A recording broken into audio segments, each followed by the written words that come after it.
Bonjour, bienvenue sur African Influence TV. Nous allons continuer avec l'analyse de l'actualité internationale, notamment l'actualité africaine. Le président sénégalais Bassirou Diomaye Faye vient de refuser de prendre l'arène de l'organisation sous-régionale qu'on appelle la CEDEAO, la Communauté économique des États d'Afrique de l'Ouest. En effet, il a été proposé au président sénégalais, son Excellence Bassirou Diomaye Faye, de présider, en tout cas de se présenter, de candidater pour la présidence de la CEDEAO. Mais Bassirou Diomaye Faye a décliné cette proposition. Nous allons essayer d'analyser cette information. La deuxième information, c'est que le Mali d'Assimi Goïta accuse la France d'avoir imprimé des faux billets dans le but de déstabiliser l'État malien. Nous analyserons également cette information. Et la troisième information, c'est que le président rwandais Paul Kagame s'est dit prêt à entrer en conflit avec la RDC Congo, la République démocratique du Congo. Si vous êtes nouveau sur la plateforme, pensez à vous abonner, à activer la cloche de notification pour ne plus rater nos différentes analyses et décryptages de l'actualité internationale. N'hésitez pas surtout de nous dire dans les commentaires à la fin de la vidéo vos différents avis. Vous n'êtes pas obligé d'être d'accord avec ce que nous décryptons, ce que nous analysons. Merci, c'est parti. Je disais que la première information, c'est le refus du président sénégalais, son Excellence Bassirou Diomaye Faye, de présider la CEDEAO. Qu'est-ce qui a motivé ce refus-là? Pourquoi Bassirou Diomaye Faye, étant le candidat idéal de présider cette organisation, étant jeune, dynamique, qui veut bien évidemment en découdre avec les anciens principes, pourquoi Bassirou Diomaye Faye a-t-il décliné cette offre qui lui a été faite? Et quels sont les enjeux pour Tinubu, ainsi que pour la sous-région ouest-africaine? Commençons d'abord par le contexte. Vous n'êtes pas sans savoir que ces derniers temps, la CEDEAO est confrontée à beaucoup de défis. Des défis à résoudre. Il y a eu des coups d'État par-ci, par-là. Il y a eu des crispations politico-diplomatiques entre certains États membres de l'organisation. Cela s'est surtout illustré par le retrait du Mali, du Burkina et du Niger de la CEDEAO. Le Mali, le Burkina et le Niger ont pris une décision conjointe de se retirer de cette organisation sous-régionale. Dans leur décision conjointe de retrait, ils ont avancé plusieurs motifs qui ont justifié leur retrait. Le premier motif qui a été avancé par ces trois États, c'est que la CEDEAO ne respecte plus ses propres textes juridiques. La CEDEAO prenait des sanctions illégitimes, inhumaines, qui n'existaient même pas dans les textes juridiques de cette organisation. On a vu, lorsqu'il y a eu le coup d'État au Mali, au Burkina et au Niger, la CEDEAO a fermé les frontières à ces États. La CEDEAO a essayé d'affamer la population dans le but, certainement, de créer une insurrection populaire contre ces régimes militaires. La CEDEAO est même allée plus loin en gelant les avoirs de ces États-là au niveau de la BCEAO. Donc, confondre le fonctionnement de la CEDEAO avec l'UEMOA. Il n'existe pas de lien direct entre la CEDEAO et l'UEMOA. Il n'existe dans aucun test de la CEDEAO ni de l'UEMOA qu'en cas de coup d'État, il faut geler les avoirs du pays en question, il faut fermer les frontières au pays en question. Ça n'existe pas. Mais, bizarrement, la CEDEAO a appliqué ces sanctions-là. Donc, le Mali, le Burkina et le Niger ont justifié leur retrait par le fait que la CEDEAO appliquait des sanctions qui n'existaient pas dans les textes juridiques. L'autre motif qui a justifié aussi le retrait du Mali, du Burkina et du Niger de cette organisation, c'est le fait que la CEDEAO est manipulée par des puissances étrangères, en l'occurrence la France. L'organisation aujourd'hui ne prend pas des décisions qui viennent d'elle-même. On a vu lorsqu'il y a eu le coup d'État d'abord au Mali, le président français Emmanuel Macron a appelé le président en exercice à l'époque de la CEDEAO, c'était le président ghanéen, Nana Akufo, en lui disant des sanctions à prendre contre le Mali. Et Macron avait fait une déclaration publique en disant que je vais parler avec le président en exercice. À l'époque, c'était Nana Akufo, le président ghanéen qui dirigeait la CEDEAO. Macron disait, je cite, « Je vais discuter avec le président en exercice de la CEDEAO et les autres chefs d'État des sanctions à prendre. » Il a évoqué les sanctions et c'était les mêmes sanctions qui avaient été prises contre le Mali. Le même cas s'est répété lorsqu'il y a eu le coup d'État au Burkina. Ils ont pris des sanctions inhumaines, injustes et injustifiées. L'exemple récent, c'est le cas du Niger. lorsqu'il y a eu un coup d'État contre la personne de Bazoum, Macron a aussi fait la même déclaration en disant des sanctions à prendre contre le Niger. Bizarrement, après quelques semaines, il y a eu un sommet de la CEDEAO. Les chefs d'État membres ont pris les mêmes sanctions qui avaient été annoncées par Macron. C'est quand même étonnant de voir une organisation africaine, de surcroît une organisation ouest-africaine dénommée CEDEAO, Communauté économique des États d'Afrique de l'Ouest, qui est censée être une organisation d'intégration, mais l'organisation se détourne de ses principaux objectifs. L'organisation est manipulée par des puissances étrangères. C'est ainsi que le Mali, le Burkina et le Niger ont pris la décision de quitter l'organisation, de se retirer de l'organisation. Donc, c'était le deuxième motif qui a été évoqué par ces trois États, à savoir l'organisation est manipulée par des puissances étrangères. Le troisième motif qui a également été avancé par le Mali, le Burkina et le Niger, c'est que la CEDEAO n'a pas fourni assez d'efforts pour aider le Mali, le Burkina et le Niger à lutter contre l'insécurité, notamment contre la montée en puissance du phénomène terreau-terreau. On utilise souvent l'expression terreau-terreau. Vous savez, ce qui déstabilise aujourd'hui la sous-région ouest-africaine, essentiellement la région sahélienne. On évite d'utiliser l'expression directe pour ne pas être censuré par les plateformes, parce qu'aujourd'hui, les plateformes deviennent de plus en plus restrictives. Nos contenus sont de plus en plus censurés. Donc, on fait très attention aux expressions que nous utilisons. Donc, ces trois États ont avancé le fait que la CEDEAO n'a pas fourni assez d'efforts pour lutter contre le phénomène terreau-terreau dans la région ouest-africaine, principalement dans la région sahélienne. Au lieu d'aider ces trois États, qu'est-ce qui s'est passé? La CEDEAO a planifié d'attaquer même certains pays membres, comme le Niger. Lorsqu'il y a eu le coup d'État au Niger,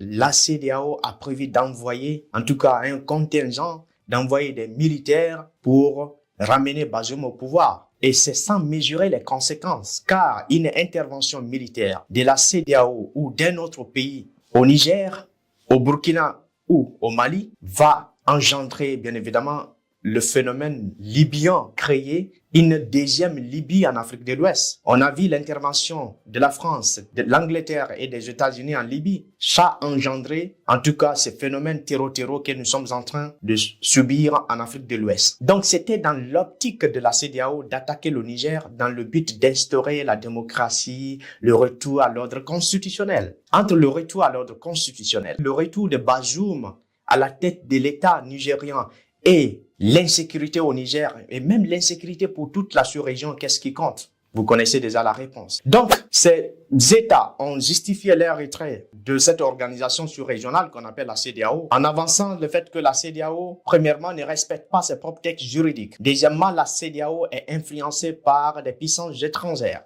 Et troisièmement, la CEDEAO n'a pas fourni assez d'efforts pour lutter contre le phénomène terreau-terreau dans la région ouest-africaine, principalement dans la région sahélienne. Et donc, tous ces défis-là auxquels la CEDEAO est confrontée ont aussi justifié, bien évidemment, le refus de la part du président sénégalais de présider la tête de l'organisation. C'est vrai qu'il a un bon profil. C'est un jeune dynamique, intelligent, un jeune qui veut, bien évidemment, en découdre avec les anciens principes. Mais avec tous ces défis-là, il sera très difficile pour lui de résoudre tous ces défis-là et de se concentrer sur les problèmes internes. Le président Bassirou Diomaye Faye a donc décliné cette offre pour se concentrer sur les problèmes internes du Sénégal. Ne l'oublions pas, il y a beaucoup d'attentes auxquelles le nouveau président Bassirou Diomaye Faye doit faire face. Donc, le président Bassirou Diomaye Faye a estimé qu'il serait opportun et nécessaire de se concentrer d'abord sur les problèmes internes du Sénégal que de se mettre à résoudre les problèmes externes. Ça justifiait aussi l'échec du président Tinubu dans sa politique interne. Lorsque le président Tinubu a pris les rênes de la CEDEAO, il avait beaucoup de défis à résoudre. Les crispations, les tensions entre les États membres, il s'est tellement concentré sur ça, il a eu du mal à se concentrer sur la politique interne du Nigeria. Ça fait qu'il y a eu une crise économique qui a frappé le Nigeria, il y a eu l'inflation, il y a eu des crises, etc.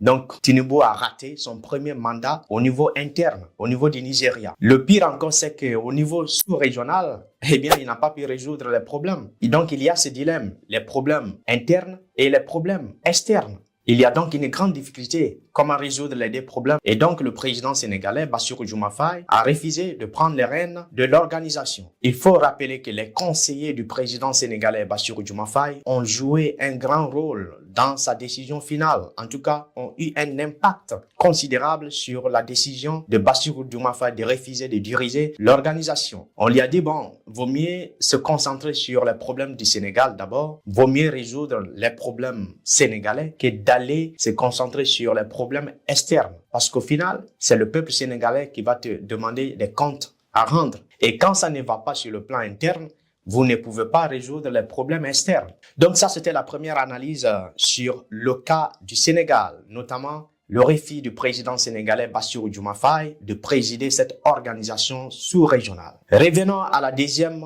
actualité ou à la deuxième information comme annoncé dans l'introduction. Le président malien, son Excellence Assimi Goïta, reproche à la France d'avoir imprimé des faux billets dans le but de déstabiliser l'État malien. Lors de sa visite à Sikasso, le président malien a évoqué 3 types de déstabilisation ou de terreau-terreau. Il a parlé des terreau-terreau militaires, c'est-à-dire la déstabilisation militaire. On passe par des organisations rebelles pour déstabiliser le Mali, ainsi que d'autres pays africains. Il a parlé également des terreau-terreau médiatiques. Aujourd'hui, il y a une bataille médiatique contre ces chefs d'État-là. L'exemple récent, c'est le cas du Burkina, lorsque certains médias occidentaux ont essayé de partager de la désinformation, du fake news, en disant qu'il y a une mutinerie contre le capitaine Ibrahim Traoré, que Ibrahim Traoré a été enlevé, on ne sait même pas où il est, etc. L'objectif, bien évidemment, c'était non seulement de semer la terreur au sein de la population burkinabé, mais aussi de connaître exactement où le capitaine Ibrahim Traoré dort, parce que ils sont dans une dynamique de déstabiliser son régime. Il y a eu déjà des tentatives de coup d'État. Ils ont payé certains militaires pour le trahir,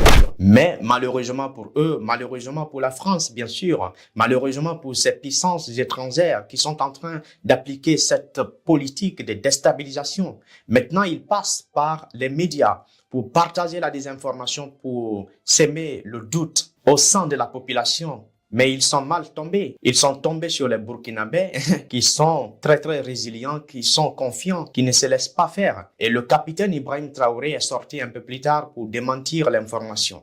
Ils ont eu froid aux yeux. Donc, le colonel Assimi Goïta a évoqué aussi ce phénomène terreau-terreau médiatique. Il a aussi parlé du terreau-terreau financier, notamment la déstabilisation financière en imprimant des faux billets. Il faut rappeler que cette méthode avait été utilisée contre la République de Guinée dans les années 1960. Lorsque la République de Guinée de Sékou Touré avait dit non à la France, avait décidé, en tout cas, de demander son indépendance, la France voulait donner une leçon à la Guinée en fabriquant, en imprimant les faux billets, en les déversant sur le marché guinéen dans le but de créer une inflation, de déstabiliser le régime de Sékou Touré à l'époque pour dire aux autres pays africains, voilà ce qui est arrivé à la Guinée. Si vous demandez aussi votre indépendance, vous allez finir comme la Guinée. Donc, cette déclaration du président malien est une déclaration à ne pas prendre à la légère parce que la France est capable de tout.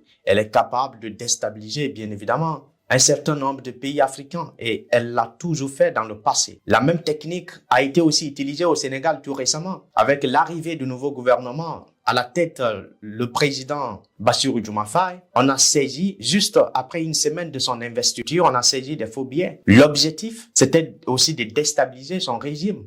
Parce qu'on sait tous que le nouveau régime sénégalais est opposé aux intérêts français. C'est un régime qui veut la rupture totale avec l'impérialiste, avec l'ancienne puissance qui est la France. Donc, le colonel Assimi Goïta doit faire très attention et les Maliens doivent être très vigilants et dénoncer bien évidemment tous les complices, en tout cas toute personne qui essayerait de comploter contre la sûreté, l'intégrité de l'État malien. Après avoir analysé cette deuxième information, nous allons parler maintenant de la crispation qui existe entre la RDC Congo, connue couramment sous le nom de la République démocratique de Congo, et le Rwanda. Le président rwandais Paul Kagame s'est dit prêt à entrer en conflit avec la RDC. vous n'êtes pas sans savoir que depuis des décennies, il y a de la crispation politico-diplomatique et même militaire qui existe entre la République démocratique du Congo et le Rwanda. Le Congo reproche au Rwanda de soutenir certains mouvements rebelles, notamment le M23 et d'autres mouvements dérivés de cette organisation qui déstabilisent l'est de la RDC, notamment les régions de Goma, du Nord Kivu, Sud Kivu, etc.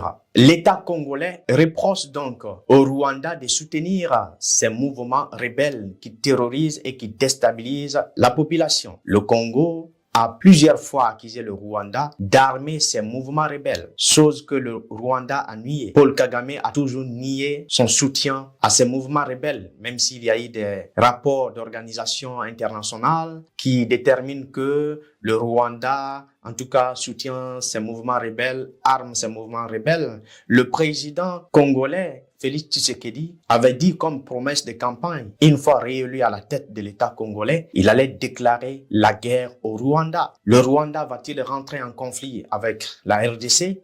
En tout cas, Paul Kagame s'est dit prêt et qu'en cas de conflit, il va défendre le Rwanda. Il est prêt à en découdre. Les conséquences, ça sera tout simplement un embrasement dans la région et ça va participer encore à créer beaucoup plus de crises migratoires. Les populations sont victimes de terreur, sont déstabilisées. Les gens sont donc obligés de quitter, de fuir. Déjà, les conditions de vie sont devenues très critiques, très dramatiques. Voilà en quelque sorte quelques informations qu'on avait analysées à décrypter. Nous arrivons donc à la fin de cette émission. Dans cette émission, nous avons analysé et décrypté 3 informations. D'abord, nous avons parlé, bien évidemment, du refus du président sénégalais, son excellence Bassirou Diomaye Faye, de prendre les rênes de cette organisation sous-régionale qu'on appelle la CEDEAO, la Communauté économique des États d'Afrique de l'Ouest. Nous avons donné les raisons de son refus. Nous avons aussi parlé du contexte actuel de la CEDEAO avec toutes ces crispations, tous ces défis auxquels la CEDEAO fait face. Nous avons également parlé de la deuxième information, à savoir